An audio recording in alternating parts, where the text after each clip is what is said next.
A lot of times we tend to think that pecans are just used for desserts, but we're going to show you otherwise today. So the first step is to take a pork tenderloin, and you can usually get these in a vacuum sealed package, which is what we have done, and there are two separate pieces of the meat. Take your rub, whatever your preference is on a rub. I combined a few things. We are in San Saba, Texas, so Bill's Seasonal is our seasoning of preference. So I mixed a little bit of Bill's Seasonal and salt and pepper and garlic salt to make our rub. And so you're just gonna rub the seasoning into the meat. Texas, we like all things with flavor, nothing dull. So I try and make sure that I've got enough of this flavoring in here, because that's really going to enhance the taste of the entire dish.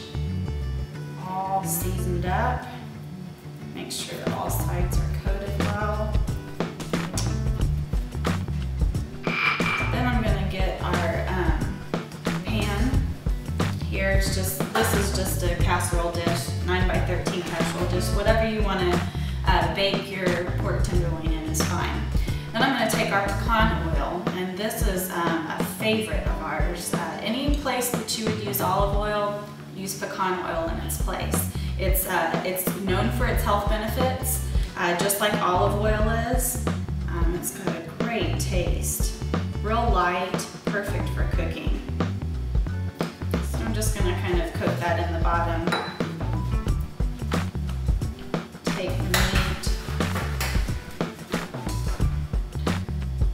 place it in the pan, just kind of rubbing it in with pecan oil.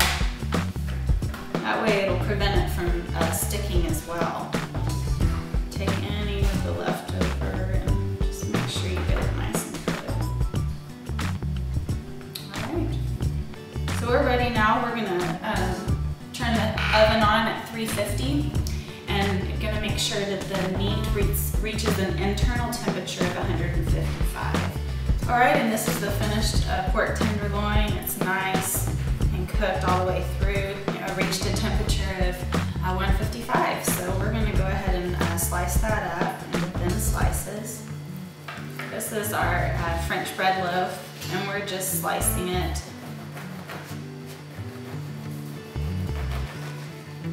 Alright, we're going to take a cooking pan, just lay these down on it.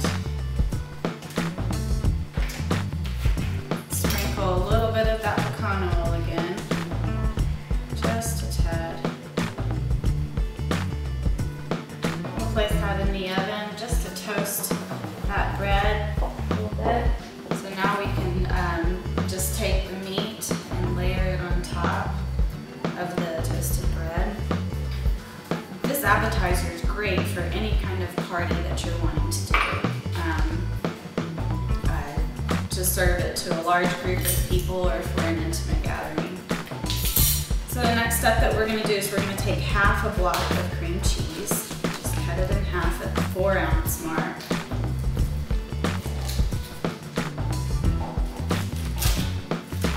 And then just dump it into a bowl.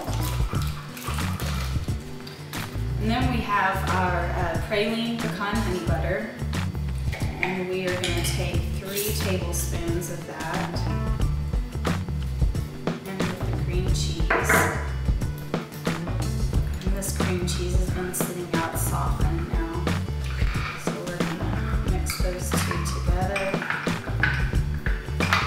Alright, once all that is mixed, then you're just going to take a little dollop of it, put it on top of the meat. This meat is still nice and warm, so that the dollop of this mixture is just going to work its way right into the meat, give it that additional flavoring. Then we're going to take our jalapeno pecan jelly. This is another Millican pecan product. It's great on cream cheese and served with crackers. So So we want a good mixture of pecans in with this jalapeno pecan jelly. So I just get my spoon and swirl it around in there. This is another perfect party dish where you can mix your jalapeno pecan jelly with cream cheese and serve it on like wheat thins, crackers, you know, anything like that. It's great for something quick. So you're just gonna get just a little bit of that and spoon it right on top with a little pecan on it. On each one of these. We're just gonna get sprigs of parsley.